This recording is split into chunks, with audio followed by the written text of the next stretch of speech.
So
it's actually a protest that took place in the streets of Ottawa over 10 years ago. It was called the Death of Evidence.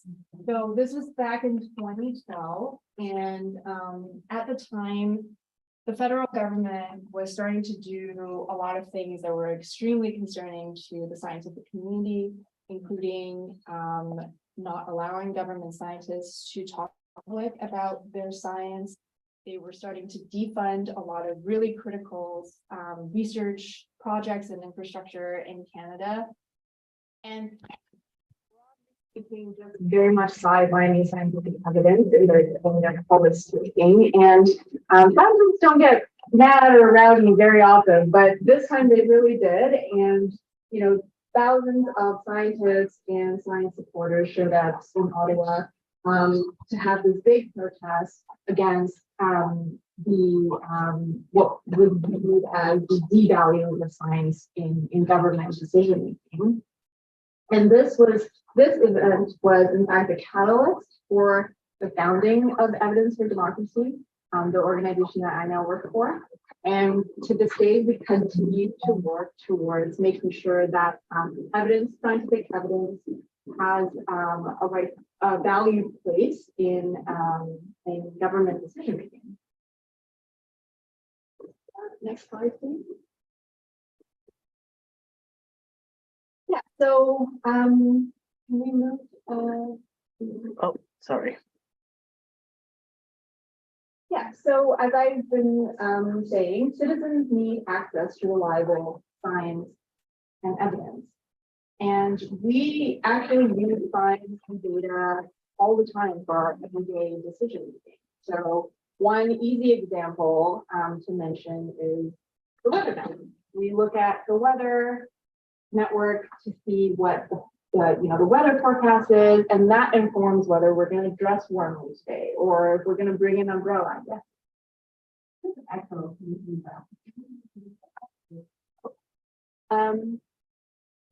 Gentlemen. Thank you. Okay. Is there anything? There's an echo at the back apparently. There's an echo. Do you want me to just log into the Zoom on my computer and we can use the microphone? Right. So as I was saying, checking the weather is one great kind of everyday example that we use data to inform our everyday decisions. Another example, more recent example, in summer, you might remember we had a number of days where the air quality in Ottawa and other parts of Ontario and Quebec was extremely terrible. And that's also something that, in fact, if you look, I don't know if you use the weather app on your phone, if you watch the Weather Channel on TV, they now also consistently show you what the air quality index is in the city. And that's another example where you take a look at what the data and evidence is, and then you use that to form your daily decisions. Taking that a step further, you can also use the evidence and the knowledge and the data that you have access to support or not support government and policy and regulation. And so it's really important for us as citizens to not only have access to good scientific evidence, but also to be able to discern to the best of our ability what reliable information looks like. And with that, I'm actually going to hand it over to my colleague, Caitlin, and she's going to talk a little bit about some resources we developed earlier this year to help folks kind of navigate through all the information that we're encountering today. Do I use the microphone? Okay. So, hi everybody, my name is Caitlin. I was a senior research associate with Evidence for Democracy a little while ago. I'm no longer with the organization, but I actually am still kind of part of my new role with another company is actually getting evidence to the right people. It's just for a completely different job. So something I'm still definitely very passionate about. So I kind of organized much of the Evidence Matters campaign. This was a public engagement and education campaign funded by Canadian Heritage. And their goal was really to empower Canadians with these skills to navigate evidence in everyday life. So being able to effectively take information or understand information that you are receiving in everyday life, whether that's things from the weather network, something you hear from a politician, something on social media, and being able to think critically about it. So that basically kind of sums up what our first guide was a guide to understanding evidence, effectively helping folks think critically about the information they encounter in their daily lives. And then next, I keep forgetting it's not mine. And then the other guide that we developed was a guide to asking for evidence. And this was something that we found was a little bit unique. There aren't too many resources similar to this. It's effectively a resource to help you reach out to the right kind of people and ask the right questions to get information that you need. So let's say you're looking to buy a product and you can't find an ingredient list anywhere. And you really need to know if this ingredient is in it. Learning how to find the right people and what kind of questions to ask to get the answers that you need. Next, please. We also developed a companion guide or a guide to understanding scientific studies. Now, this is a little bit more detailed, so we won't go into it today, but it's for folks who want to learn the basics of scientific studies, basically so they can understand key components or conclusions of scientific papers. But again, it's a little bit more dense. So that's something we offer all of these guides online, but I won't be going through this one today. Next.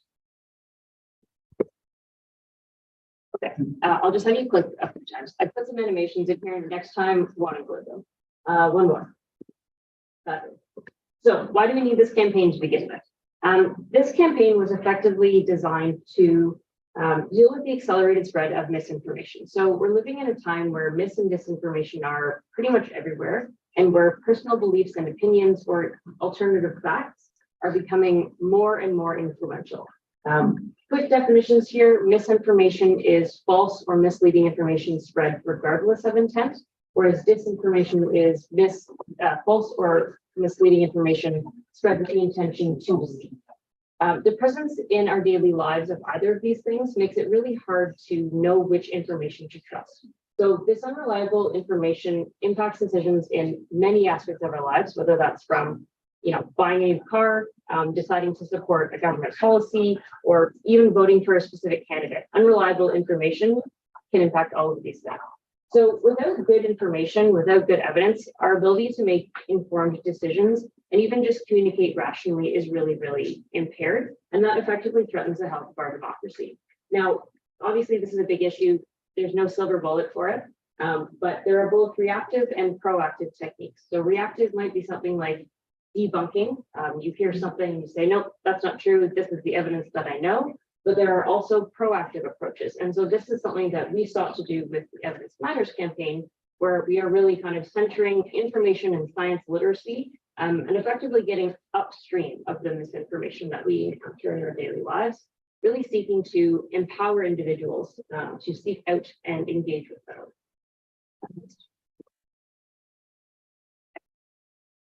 So effectively what we wanted to do with the Evidence Matters campaign is to provide folks with a toolkit to think critically about information and how to discern the reliability of evidence that they might encounter. And overall, the goal was to improve our collective capacity for informed decision making and even civic engagement. Next, please. So before we get into the guides, we'll just do a little kind of raise your hands if you're comfortable. How confident are you in your ability to discern unreliable or identify unreliable information? Very confident, somewhat not confident, or I'm not sure. Is there anyone who is very confident in their ability to identify unreliable information? Okay, if the answer is no. Somewhat confident? Excellent, okay. Not confident? And I'm not sure. Okay. Well, it seems like we have a range, primarily falling under somewhat confident, but with a few of not sures. So I'm hoping that the guides will benefit you also. Next, please. Okay, so this guide was designed to help readers think critically about information and evidence that they encounter in their daily lives, and it can be broken down into 3 sections. So why does evidence matter? What is evidence anyways? And then how do you think critically about evidence? And 1 or 2 and 2. Perfect. All right. So let's start with the first section of why does evidence matter? Vanessa touched on it a little bit, but evidence is an important part of how we make decisions. It reduces uncertainty, it clarifies what we do or don't know about something, and it effectively helps us decide who and what. Yes. Sorry, I don't mean to break in, but Yeah. I have to say that the conclusions I reach are almost always based on the views of intermediaries.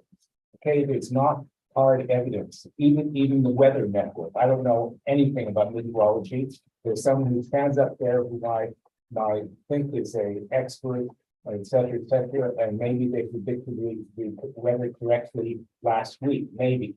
But if it's anything complicated, you're going to go to the person who breaks it down, who's most convincing, and whom you have some sort of track record with, and maybe who is brought forward by other people who you trust to to steer you in the right direction, to an intermediary, you can rely on. There's consumers reports for, buying.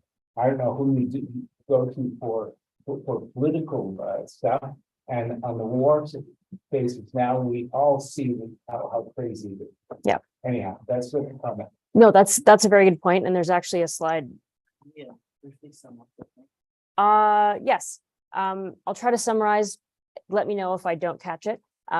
Most evidence that we encounter in our daily lives is something that we get through an intermediary. So not someone who's necessarily an expert, but it's often someone that we trust. It might be someone in our community, someone who speaks the same language as us.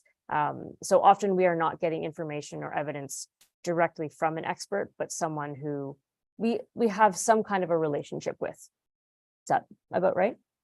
Yeah. or Close?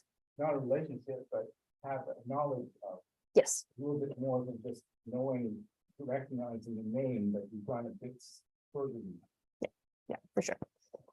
Yeah, so that's actually something we'll touch on a little bit later, but part of evidence matters. We don't really talk about it too much, but when you do encounter information in your lives, there, aside from, the pandemic, for example, we were being bombarded with information from experts. We were being bombarded with information from news sources, a variety of different folks, right?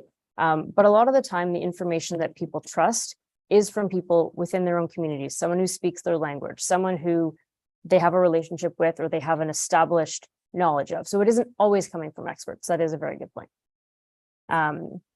Overall, so evidence generally, regardless of who it comes from, does help us understand kind of who and what to believe. And we can apply this from many different things. So personal choices like starting a new vitamin, buying a new phone, all the way to larger policy decisions. So whether you're going to support a policy change or vote for a specific candidate.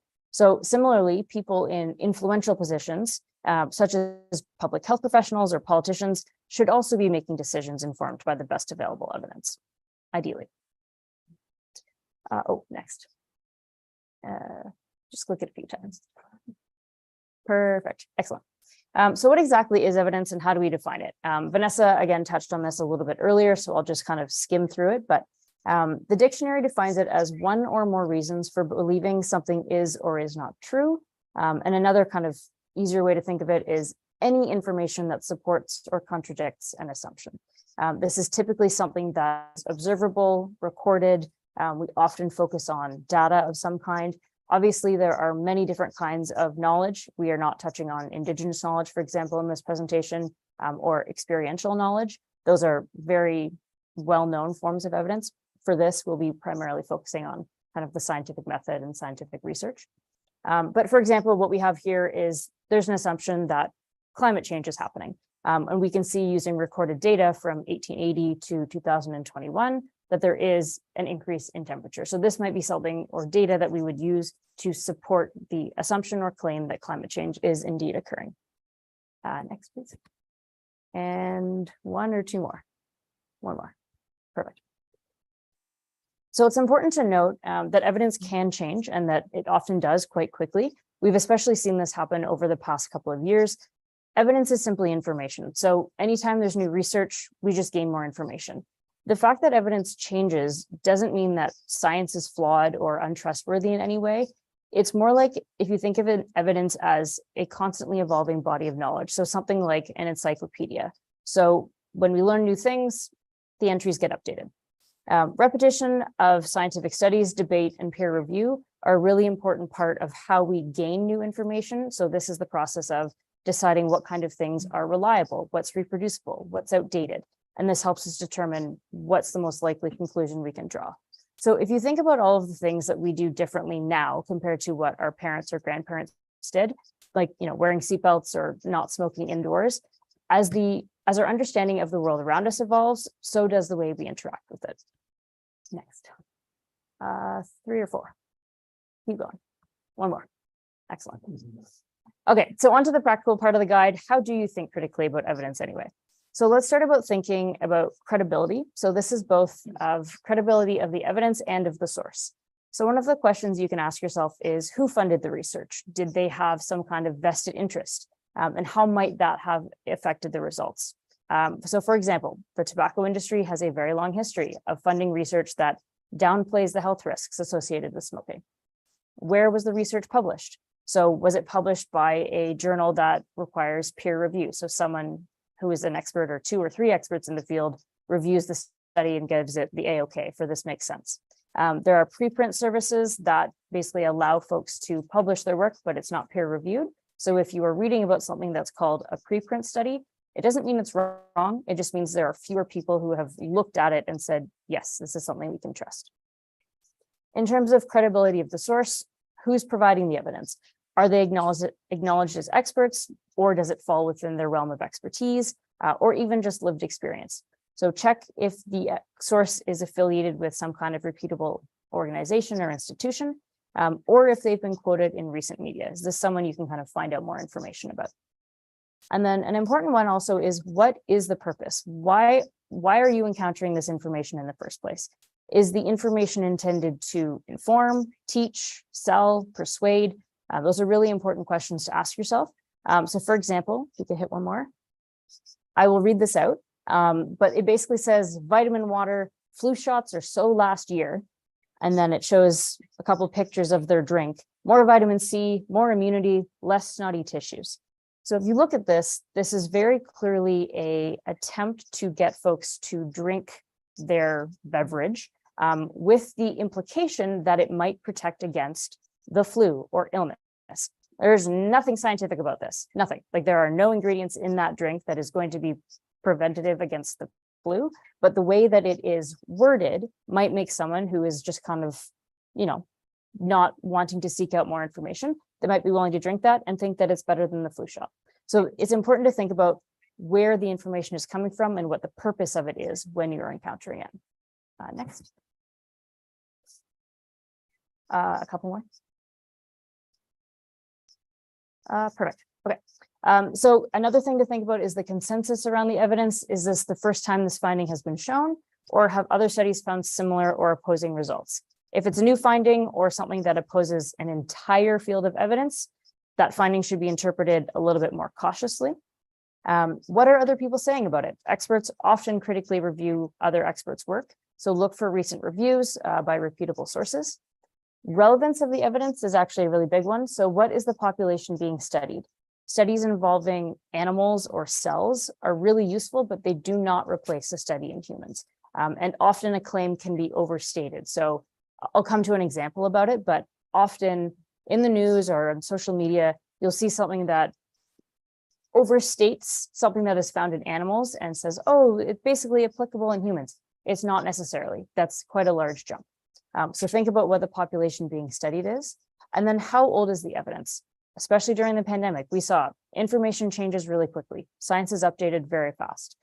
So just taking a look at when the study was published or when the information came kind of to be, even if it's a couple of years old, go and see if other sources are saying the same thing or if there are newer studies.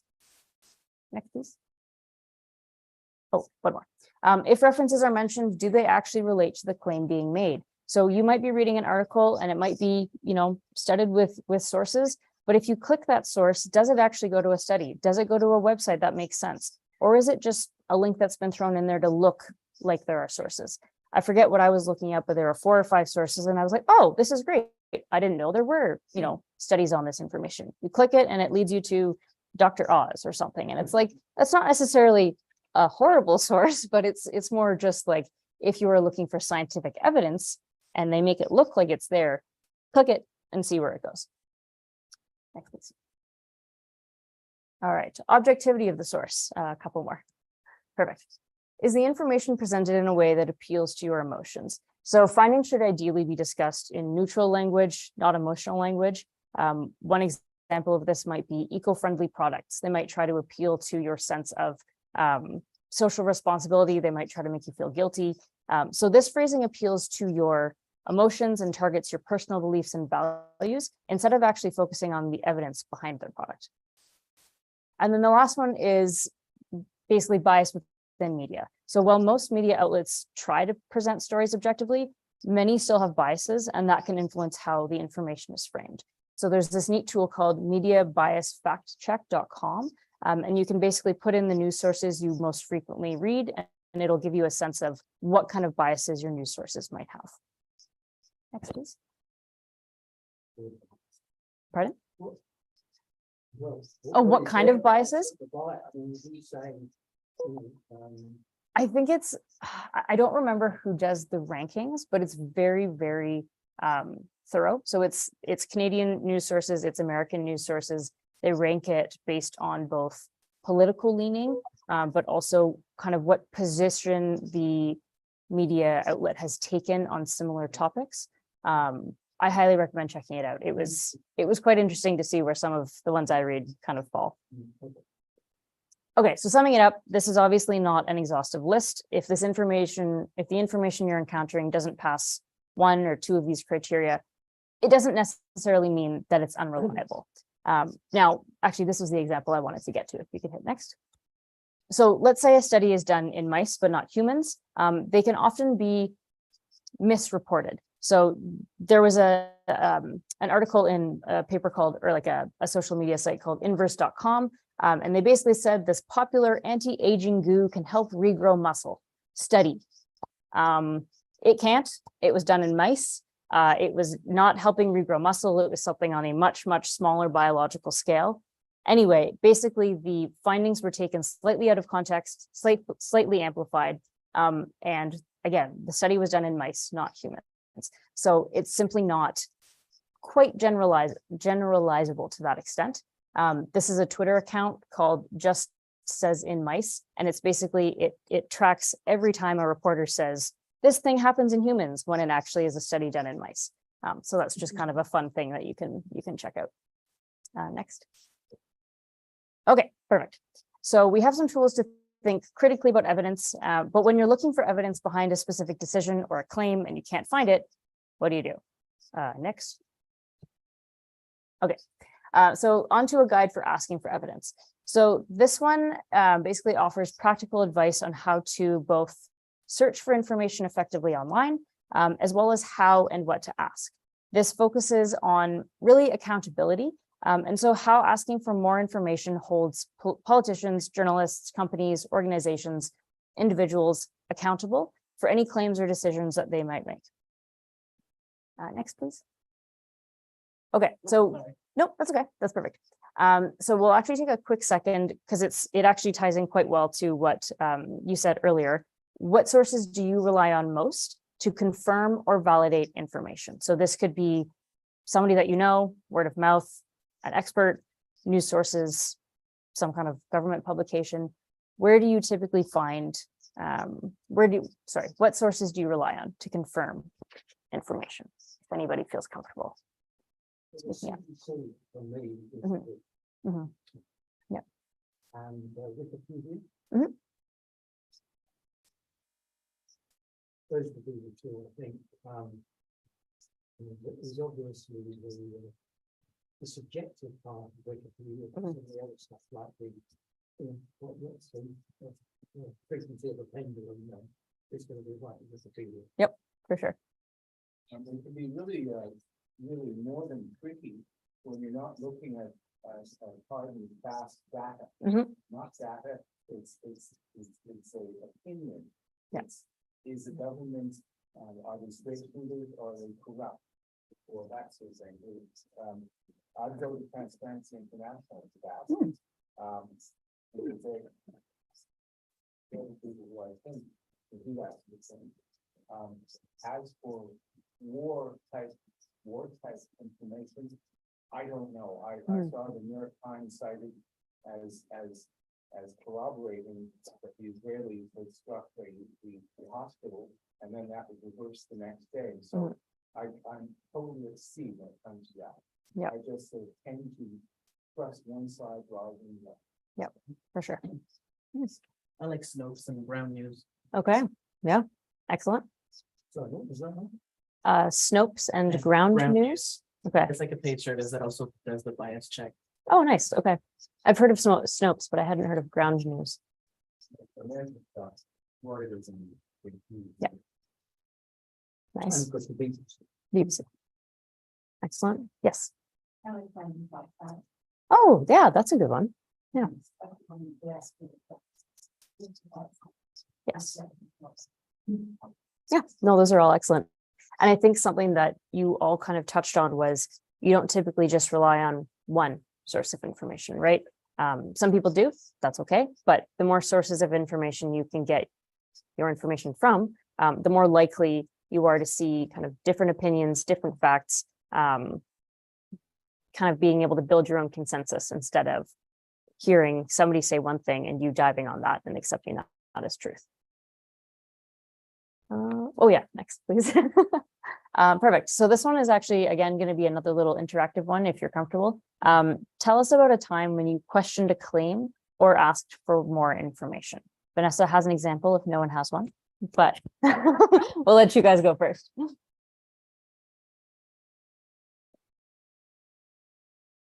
I have a funny one. Okay. There was once a thing, it was like, oh, all the things that you think are true but are actually not true. And then it was like, you know, in the Queen song, We're the Champions, they never say of the world. And I'm like, you know, I distinctly remember that they say this. And then I listen to the song and they don't say it all the time, but they do say it. Okay. And yeah, sometimes, you know, you get these listicles and they state facts to surprise you, and sometimes.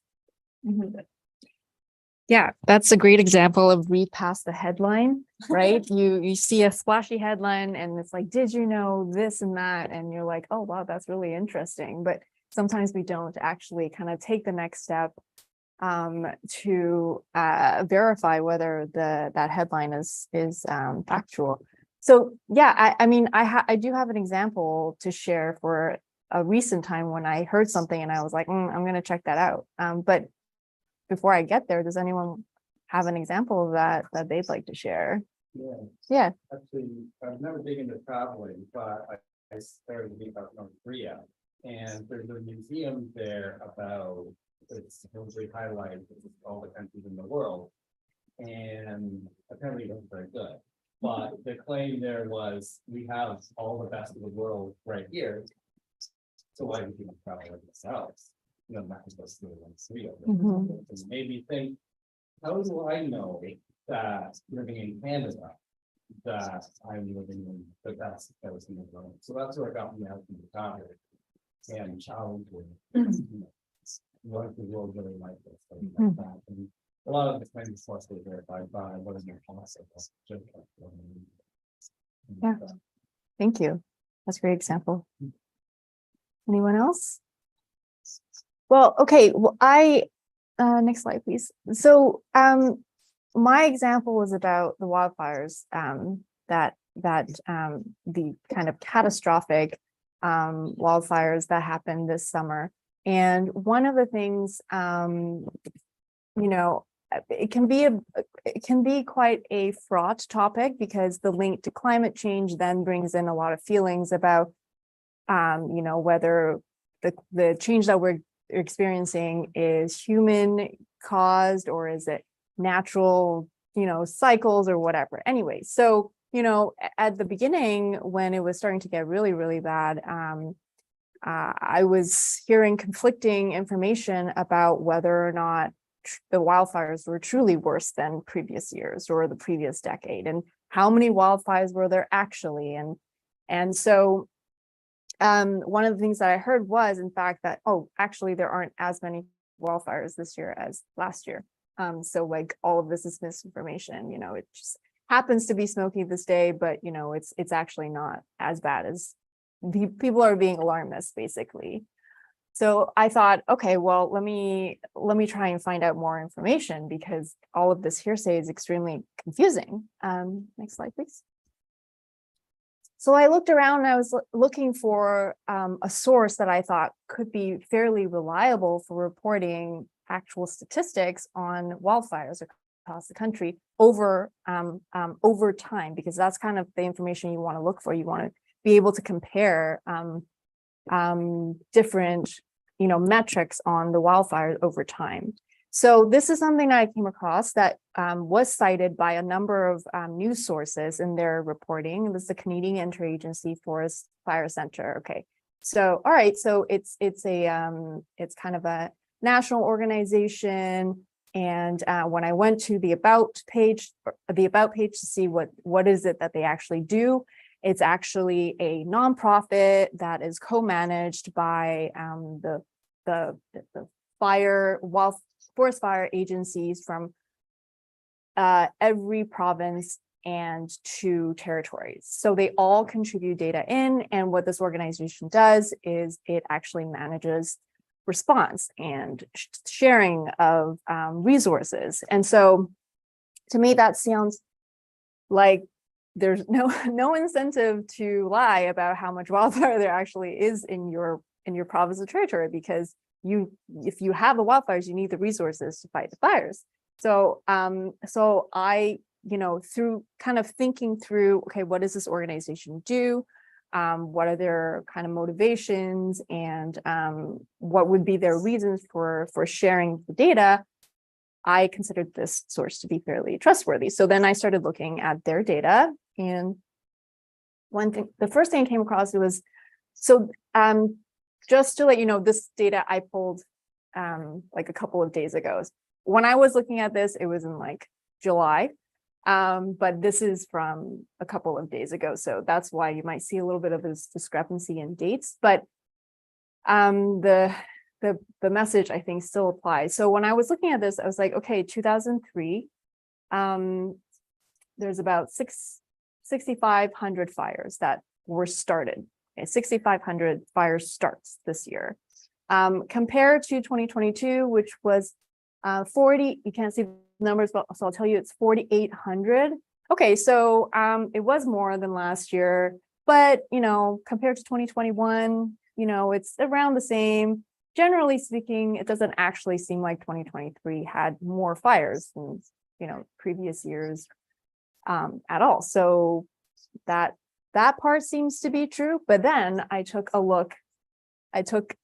a closer look at the data, and what I found was, next slide, please, that if you actually look at the intensity of the fires, so we're talking about the areas burned by the wildfires, you can see that 2023 was astronomical compared to the previous years. So I wanted to share that example because, I consider myself to be someone who's fairly informed. I feel like I can digest the news fairly critically. And even I found that to be quite confusing, the information that was circulating during the summer. And I wanted to share this as an example where I took additional steps to make sure that what I was understanding about the information that was being shared by the news and news outlets was accurate. Okay.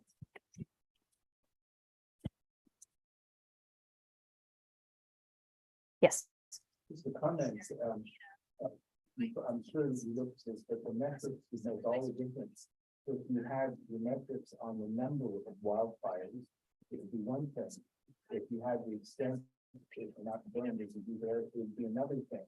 And I could see that someone who wanted to ramp up the number of fires to get more funding, they want to say, oh, well, we had 20,000 fires, like giving them out much, but that's what we got there before they could spread it. So I think it's Cherry picking, basically.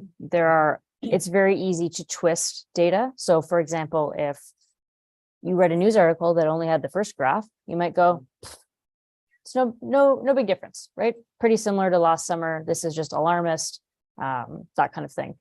But it's when you actually try to look for multiple sources, ideally multiple pieces of data on the same topic, that's when you will start to be able to piece together kind of more of a complete story. Just click a bunch of times. Yep, perfect. Okay, so this one we'll just talk very briefly on if you do want to find evidence on your own before you try to reach out to someone or an organization. There are a couple of different things that you can do. Most of them have already been mentioned by you folks in the room, so I won't spend too much time on it. But basically looking for links or references that can help you better understand the claim. So let's say you're reading an ad or a news article or that kind of thing, and you see a study that's cited. You can take a look for the study. So it might be like Smith et al. 2020 or something like that. Ideally, the reference is complete enough that you can do a quick Google search and find it yourself, or it has a link that you can click.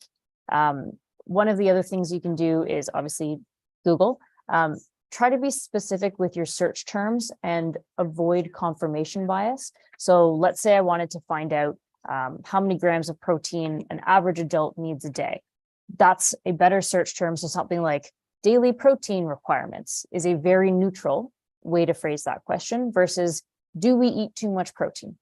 That's going to lead you down a specific biased kind of route for the information that you might come across. There are also ways that you can modify your search to get more specific results. So I'll just read through it for the people at the back. It's a little small.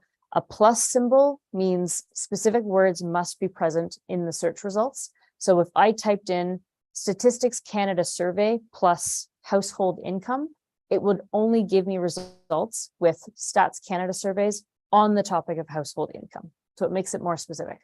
Minus is the opposite. It excludes words to filter out information you might not want.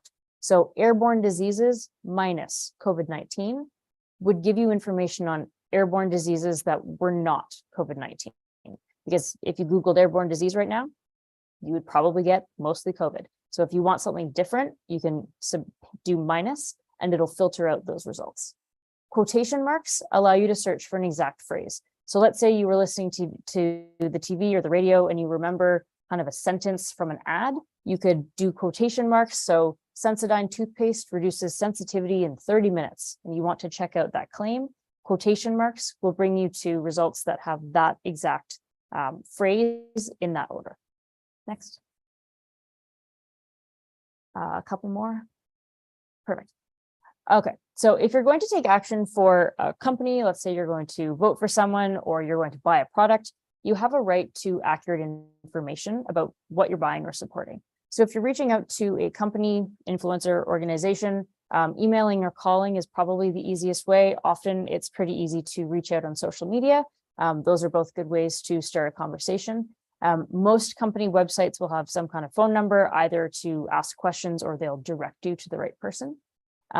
If you want to ask your municipal, provincial, or federal elected representatives, there are often different tools. So these representatives are basically have a duty to help you understand questions that you might have about their role, something that is influencing, that is affecting you. So let's say your garbage collection schedule gets changed and it really doesn't work for you and your neighbors are all complaining too. You might want to reach out and say, hey, I have a question about why this got changed. That would be something that you could do. So there are different sites, like this one is for the city of Ottawa. You can find your ward and your councillor, and it will give you the contact information for those people. The same is true for your provincial and federal representatives. There are different search tools that you can just Google that will help you find the appropriate person to reach out to. If you could click next. It may seem counterintuitive, but snail mail is actually the easiest way to get a hold of these folks, or a phone call. Email is a little bit easier for them to kind of pass off. So snail mail or phone call is typically the easiest way to get in touch with them. Next. And then finally, if you have a question for a journalist or a media outlet, often at the end of a news story, there will be contact information either for the journalist or sometimes you can find an ombudsperson. So that's someone that fields complaints about information in news articles. Often journalists also have social media profiles. So Twitter, for example, and they can answer you directly on social media. So that's another option. Next. The little thumbs down was for the ombudsperson. So if you do have a complaint, let's say you come across information that you think might be misinformation in a news article, you can contact them and say, this is the information I saw. I don't believe it's accurate. Please review this. Or sometimes on social media or news sites, you can kind of flag something as misinformation or something that they need to take a look at. Next. And then in terms of what do you ask, it can be something very, very straightforward. So for example, I'm contacting you today in regards to some claim or decision that I saw made by you, your organization, your government that said this. I'd like to know more about the information behind this claim or decision. Can you please provide me with the supporting evidence? Looking forward to hearing from you. This is like a very, very basic template. Something else that might be appropriate could be, I'm a constituent in your riding. I want to better understand the decision made by this person. It affects my ability to do this. So that's another idea. Or let's say you do have a background in some kind of specific topic or some kind of expertise. I have a background in this topic. I'm concerned that the claim that you made about this thing isn't actually supported by the current evidence. And then that's another way to begin a discussion. Next. In general, it's very important to encourage dialogue. Often when you are bringing up questions like these, people may feel like they are being challenged. It's very easy for folks to get defensive. So making sure that you just approach the conversation with respect and an open mind will just make the conversation a lot more smooth. Next. Now, it's entirely possible that the response won't be what you're hoping for. If you could hit next. Perfect. So the response might be defensive, might be combative, it might be confusing, but don't give up, especially with contacting elected representatives. They're very busy people. It might take more than one attempt to get a hold of them. Same thing with journalists, right? A single email may not be enough to actually get in touch. And you know what, maybe you get a really defensive email back and go, okay, fine. I'm not going to worry about this one issue. Next time I see something that's confusing, I will reach out again. So basically making the effort to continue to ask for more information when appropriate. So continuing to think about, you are making a difference one conversation at a time. The more that people ask for information, the more that people ask for evidence behind claims or decisions, the more, I want to say pressure, people like elected officials, journalists, different organizations will feel to actually be accountable for the decisions and claims that they are making. Next. And one more. Perfect. Okay, so our toolbox is pretty full. We have our guides to asking for and understanding evidence. And again, you can always check out the guide to understanding scientific studies. Again, this is a more in-depth guide that can help you understand key concepts from scientific papers. But again, it's a little bit more dense. Next. It includes things like the scientific method, what you might find in a scientific paper, and it can also help you evaluate the quality of a scientific paper. Next. Okay, so you can download these guides at evidencematterstome.ca. There is a French version, and the guides are also available in French. There are, in addition, obviously, to our guides and the conversation we've had today, there are many different resources out there. Local library is a great one. Probably not used as much as it used to be, but definitely an excellent resource, and librarians can really help direct you to the right resources for your specific question. There are also groups like Science Up First. They're an organization that specifically helps combat health misinformation. So they were really, really active during the pandemic. They have a lot of really useful kind of toolkits and information. And then also misinformation toolkits. So aside from these guides, we do have a misinformation toolkit on our website. The CBC has a misinformation toolkit. And then you can also use different media bias tools to help you discern what some of the biases to the information you might be getting are. Remember to pause and reflect. So don't just hit share on that article you got from that random family member in an email.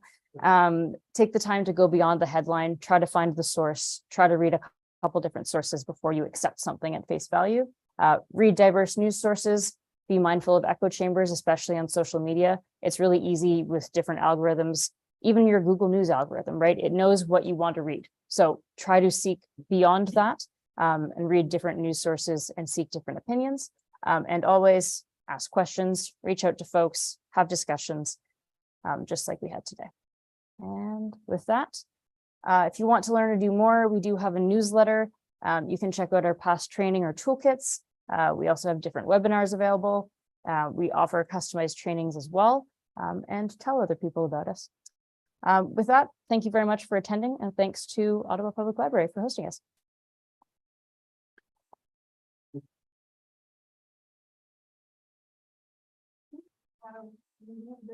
Yeah.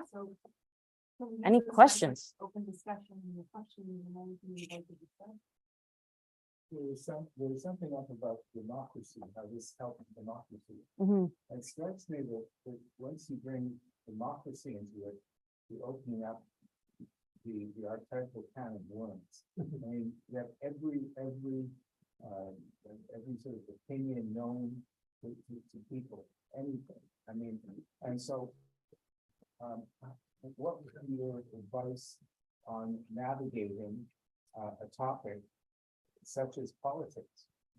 Which party should you support? Which should you give money to? Which should you, what's your advice as to how you should choose? To choose in this welter of information, misinformation, and confusion? That's a very good question.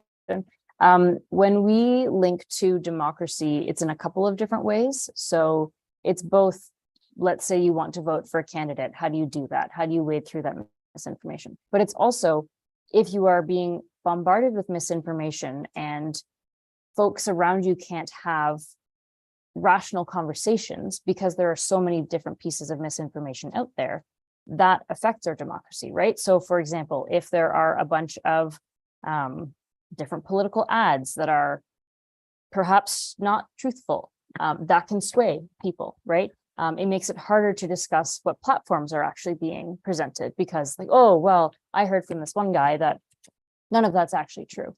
It's very hard to then come to a consensus or just generally have discussion. And that affects our ability as a community and as a whole to have informed decision-making and civic engagement. So that's kind of one side of it.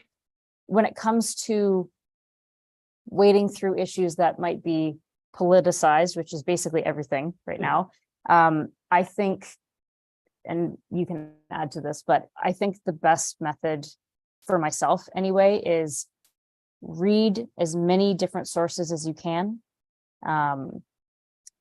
Obviously, if you're reading something from one political party, it's going to have one kind of bias. The opposition is going to have probably the complete opposite side of things. So trying to read different news sources,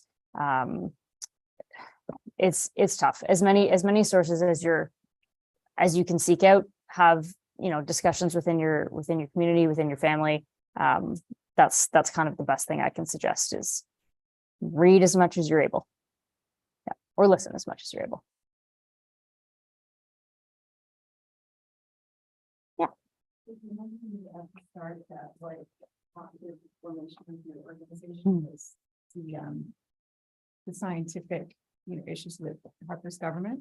Since then, lots happened in the last 10 years. Are there any other examples of misinformation and disinformation that have continued to inform your work in particular? Like what prompted the development of these guides, for example? That was actually a fund started by Canadian Heritage called Digital Citizen, I should know this, Contribution Program, I believe. And it was basically a program that set aside funding to help Canadians wade through misinformation. So it was a misinformation. Oh God, 20, I think it was 2021. Okay, so Maybe 20 mid. I think we have to. Yeah. So the pandemic had something. To do with Yes, absolutely. But also I think the pandemic, the misinformation that was so prevalent during the pandemic was certainly accelerated by the advent of social media, algorithms becoming increasingly sophisticated and propping up posts and messages that are more likely to go viral, and the ones that are most likely to go viral are ones that are designed to get people riled up and to create certain emotional responses in people, and those tend to be full of misinformation. So so that's kind of I think the motivation behind those projects. But I think just linking what we're doing, what we've been trying to do with Evidence Matters to the event that catalyzed the founding of E4D. I think part of our mission, we broadly view it as two parts. One, we want to activate an engaged scientific community that is willing to speak up when governments are not using the best available evidence to inform their decision making. and to actively engage with governments, to share their knowledge and to participate in a public policy world. On the other hand, what is really needed to create change is public demand, right? The public piece of it really, is extremely important. And so making sure that the public can be, are informed and equipped to engage critically with information and evidence is really a big part of our motivation for working on a project like Evidence Matters. Yeah.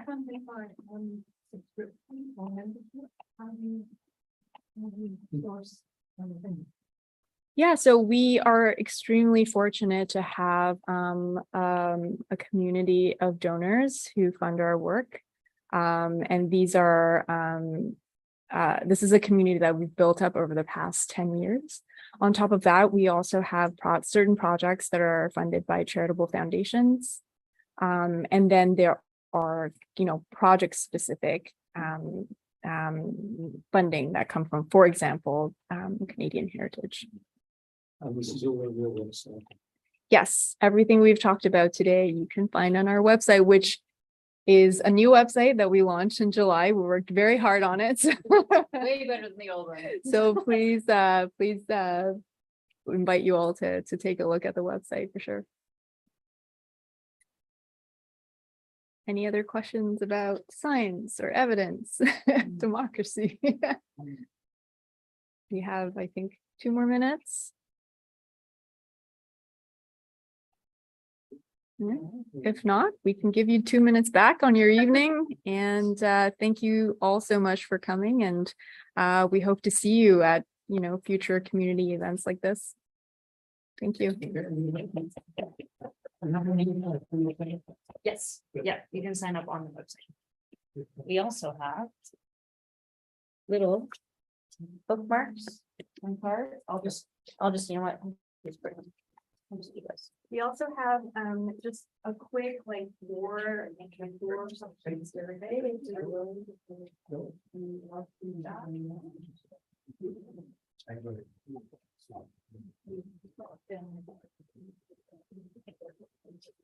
Yeah.